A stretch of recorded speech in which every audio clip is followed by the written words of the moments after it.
The middle class didn't disappear. It was murdered. And the weapon wasn't recession, automation, or globalization, though they played their parts.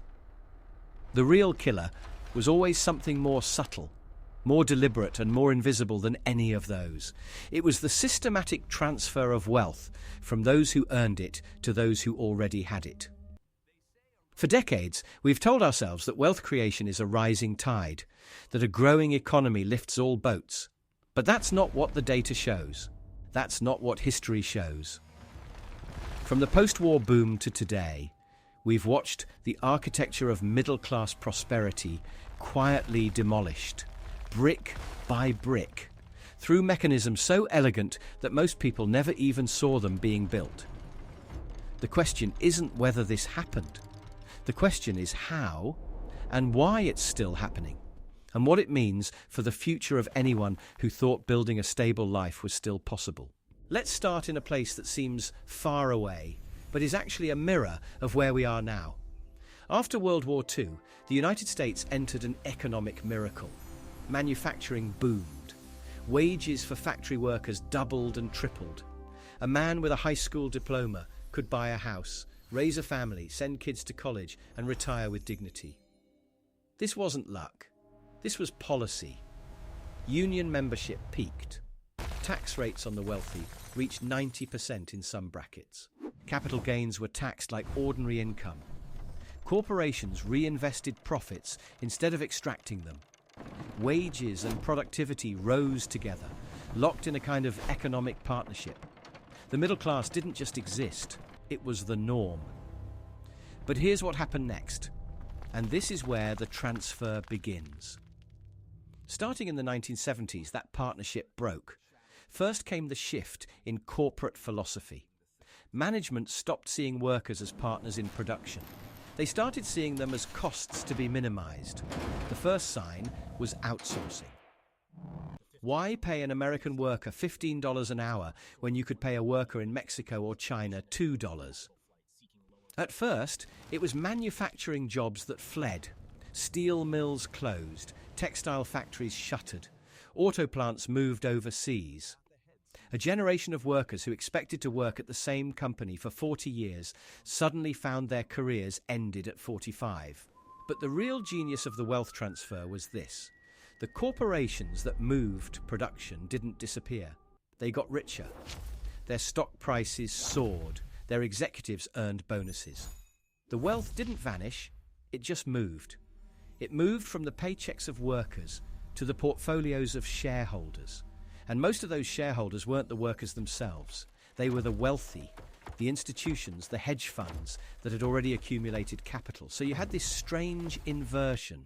As real wages for ordinary people stagnated, stock market wealth exploded. By the 1990s, the gap between worker pay and executive pay, which had been about 20 times in the 1960s, grew to 200 times. The middle class was producing all the wealth, but the wealth wasn't staying in their pockets. It was flowing upward.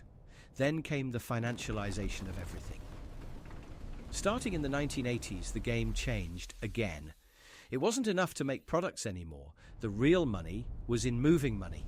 Banking became the engine of wealth. Wall Street replaced Main Street as the center of the economy. And here's where the transfer became truly systematic. Instead of saving money in a bank account that paid you interest, ordinary people were pushed into the stock market through retirement accounts. Your 401k became your pension. Your home became your investment portfolio.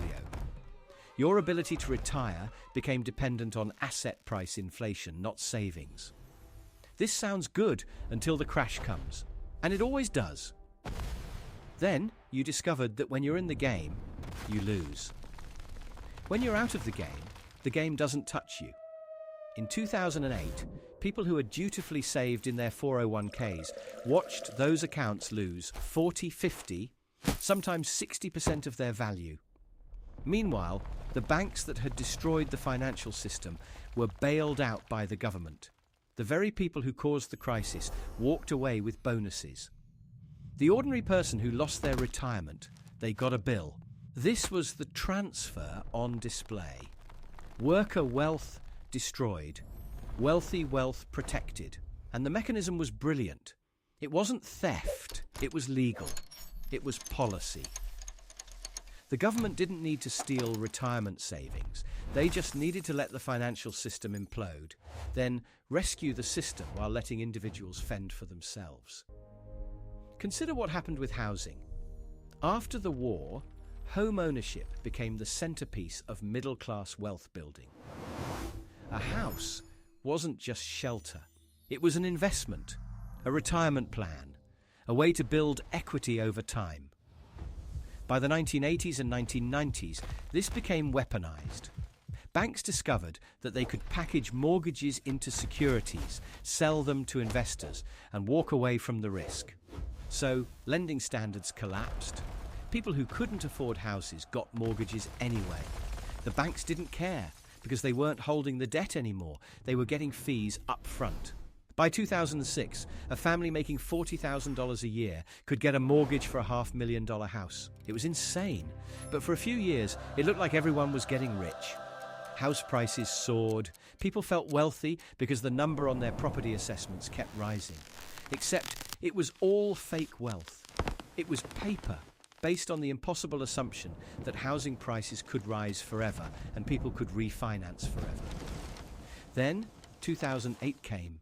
The houses weren't actually worth what people had paid. The mortgages weren't actually payable. The whole structure collapsed. Millions of people lost their homes. And here's the key part. The wealth didn't disappear.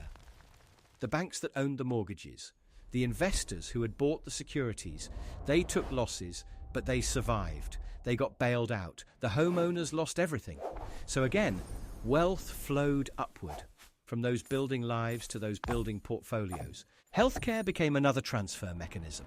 Employer coverage that once protected families turned into skyrocketing costs. As premiums exploded, employer contributions grew from 5 to 20% of payroll. That money came from wages. Real compensation declined even as nominal wages stayed flat. Pharmaceutical companies raised drug prices. Insurance companies extracted premiums. Hospital networks consolidated. The wealth generated went to executives and shareholders. Healthcare is now the leading cause of bankruptcy in America. That's the transfer. Health from the middle class to medical corporations. Education followed the same pattern. Public funding collapsed. Tuition exploded. Student debt became the answer.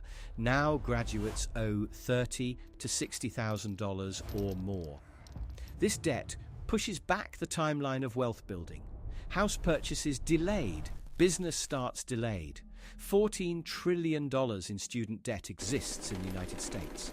That money flows to banks and loan servicers, not into the middle-class wealth building their education was supposed to enable. Pension systems suffered the same fate. Employers switched from defined benefit plans to defined contribution plans. The risk moved from the employer to the worker. Markets crash? That's your problem. Live longer than expected? Run out of money? Your problem. All risk shifted to workers, with fees to financial advisors often exceeding returns. Pension wealth flowed from worker security to financial sector profits. And then there's inflation, perhaps the quietest killer of all. Since Nixon took the dollar off the gold standard in 1971, the government has been able to inflate at will. And it does regularly. In the 1970s and 1980s, inflation was high and visible. People could see that the dollar was worth less. But something else happened.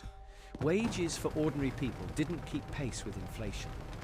Real wages stagnated. Meanwhile, those who owned assets, who owned real estate, who owned stocks, they benefited from inflation.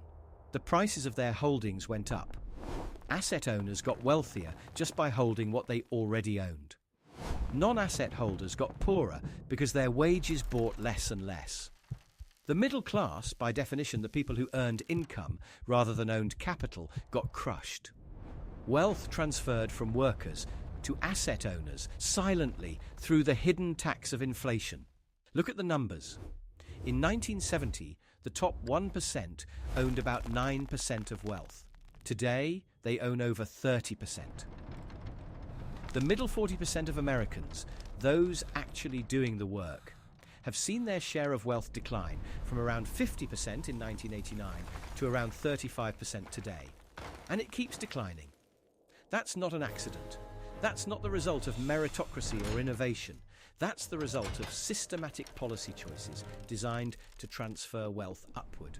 Zoning laws that restrict housing supply and inflate prices, benefiting existing homeowners over young families. Tax policy that treats capital gains differently than wages, benefiting those with existing wealth. Labour law that weakens unions and worker bargaining power.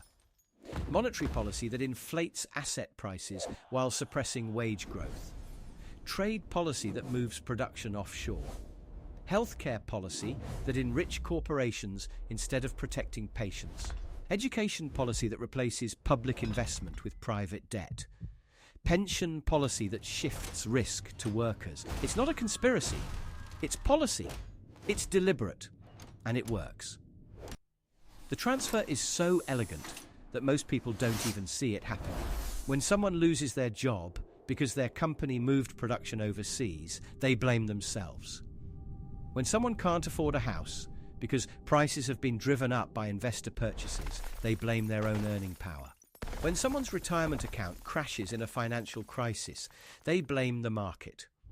When student loans prevent someone from building wealth, they blame themselves for getting education.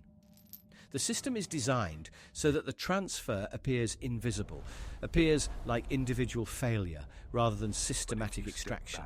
But if you step back and look at the pattern, it's unmistakable. For the past 50 years, the basic mechanisms of middle-class wealth building have been systematically dismantled and replaced with mechanisms that extract wealth upward. Pensions became savings accounts. Secure jobs became precarious gigs.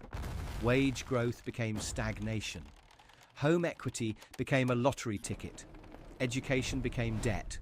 This is the murder of the middle class. Not violent, not sudden, but systematic and complete. The question now is whether this pattern will continue or reverse. History suggests it won't reverse on its own. Wealth concentration has always required crisis to break. In the 1930s, the Great Depression nearly destroyed the wealthy. It took the New Deal and the aftermath of World War II to create the conditions for a broad middle class. Without similar pressure, similar crisis, similar political will to redistribute, the transfer will continue. More wealth will concentrate at the top. The middle class will continue to shrink. And what replaces it will be a two-tier society, those who inherit capital and those who rent from those who do. That's not a prediction. That's history. If this gave you a new perspective, hit subscribe. History has the answers. I'll show you where to look.